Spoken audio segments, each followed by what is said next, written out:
In a previous video, I discussed the different Crystron decks you can play. One of which was Horus Crystron, which happens to be my favorite version of the deck, not only because of the inherent synergy the two engines have, but also because of how well they account for each other's weaknesses. Of course, I just had to put my money where my mouth is, so I took it to locals this past weekend. See, this is the part where I brag about going undefeated, but Steven Santoli also had the idea to play this deck this weekend, except he took it to a YCS and finished 5th. What a guy. But hey, who's to say whose build you should trust? It's Santoli's. 100% Santoli's. That aside, today I'm not only going to tell you why this version of the deck is good, but also take a look at Santoli's list, the one I played, and then finally consolidate the two of them into something you can pick up and have success with. So let's get into it. To recap from my previous video, Crystron and Horus have a lot of synergy. This is because all of your Crystron cards, well, want to die. They just do better in the graveyard than they do in your hand, and there's no better engine than Horus in getting them there while maintaining advantage.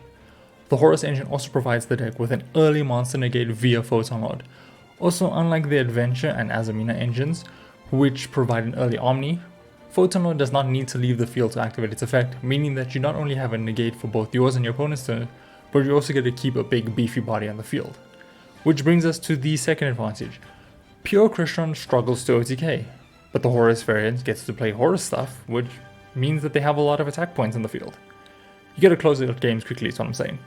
A must in a format where every card, including their granny, is a one card starter. Beyond this, the Horus cards are decent by themselves, which means that they provide some play if you get Lancet or Debarred. I think this is a good selling point in and of themselves, but you do need to draw either Imseti or King Sark to do so. Also on another note, your Horus stuff is resilient to board breakers, which is otherwise somewhat of a weakness that Crystron has. See, King Sark protects your Horus monsters from non-targeting card destruction, and the Horus monsters trigger an effect whenever they leave the field. Unlike before, where if your opponent resolves like a Dark Ruler on a Crystron board, you're kinda cooked. The King Sark is in your back row, some of your monsters will be safe. As you can tell, these engines were made for each other. I'm not saying it's better than the Kashtira variant, except that I am, but only time will tell for sure. For now, let's take a look at Santoli's list. At a glance, there's a lot to love about his list. He's playing a clean 40 and still has the space to play 6 March Armies, 3 Droplets, and 3 Super Poly, which is a surprisingly good tech. Not only is Super Poly amazing against Malice, but it also allows you to get your Crystrons into the grave, which is huge. Very few Crystron decks have been able to do this in the past though. This is largely due to because the extra deck space is rather tight. But this is another hidden advantage of the Horus package. You no longer need to play multiple copies of things like Dragster, since you can close out games pretty quickly. I think that's my biggest takeaway from his build, and something that I'll be trying for myself. However, there's also some things that I don't like about his list. Now bear in mind he is infinitely better than I am, but I don't like playing both Happy and Dualmatef, especially when your deck is running Turtle, Thrisvern, Citri, and Cluster, which don't do a lot by themselves. Of course, the idea is to discard the bad cards you don't need, but you'll need to draw Imseti or King Sark to do so, which means that sometimes you'll open a combination of these bad things, and well, your hand becomes cloggy. Obviously, this list worked for him, but I think cutting these could be helpful. Not saying my list is perfect, in fact it's far from it, but let's take a look at that and see how it differs. So looking at my list and starting off with the starters, I'm playing 3 Inclusion, 3 Smyger, 1 Foolish Burial, and 2 Tidal. So the idea behind Tidal is that if you draw any water monster, it's kind of full combo because you can use it, you can dump it and the water to send Smyger to grave. And if you have the Smyger in grave, you can send the 2 of them to the graveyard, send Thrisvern, banish the Thrisvern, search Thristaros, normal summon the Thristaros, and then start off your combos while being insulated from hand traps. That's the idea. It doesn't work so well in play. I'm definitely going to cut these 2, but this is what I was running over the weekend. Okay, then for the Crystron monsters, or Crystron cards, I'm playing 3 Salvador, 3 Self-Fafnir, 2 Salvador, that's the standard ratio, 2 Thristaros, I mean I've cut this from 3 to 2 in this build specifically because you need the space, 1 Thrisvern, 1 Citri, and 1 Cluster. I am not playing the Turtle, I might experiment with it going into the future, but for now I think I want to minimize on cards that don't do too much in my hand, and yeah, it does feel a bit bricky at times. Horus package, I'm playing 3 Imseti, 1 Dualmatef, and no Happy.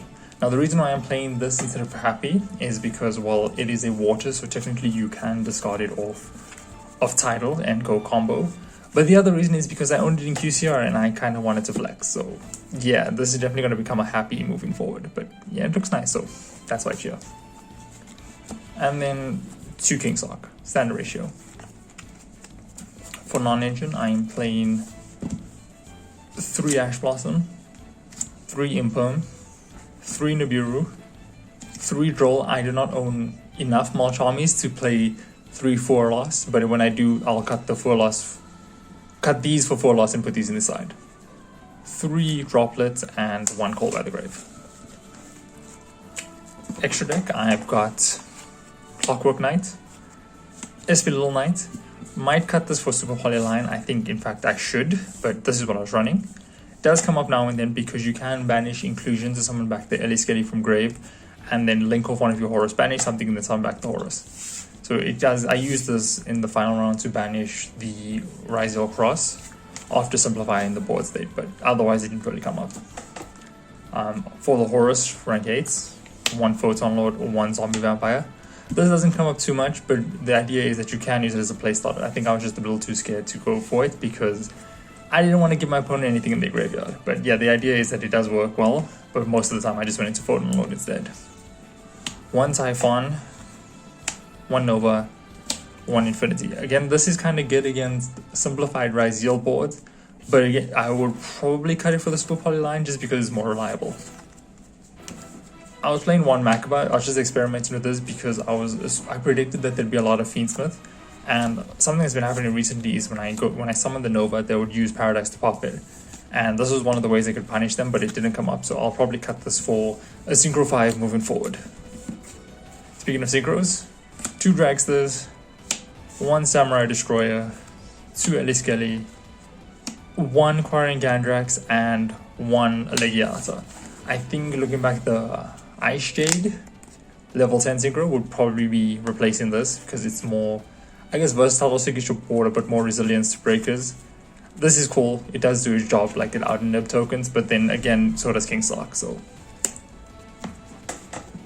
Okay, then side deck is always up to personal preference, but I'm on 3 Lancia, 3 Chaos Hunter. I go max 8 for against Malice because it's such a rough matchup for me, or Malice in general, it's just pretty hard to deal with. 3 Strike for when going first, 2 Storm, 1 Feather Duster. Again, it was a locals, right, so you kind of want to have some kind of back row removal, and it does come up against Odeon or Tombkeeper. Didn't really come up too much weekend. I played Harpies though a lot. And then 3 Dark Lunar Maw. Experimenting with this, not great, definitely cutting it. Yeah, so with that, let's take a look at the consolidated list. Moving forward, I think this is the list you should try. The Super Poly package feels like a must for higher level events, especially when you expect to play against a ton of Malice players. There's no longer a need to play Typhon and SP. Yes, they're exceptionally good, but the Salvador lock means that you probably aren't going to get into them too often. Also, you can make room for Call by the Grave and Talents by cutting the Turtle and 2 Armatev. This also frees up your extra deck. That's all for me. Let me know what you think, and I'll see you in the next.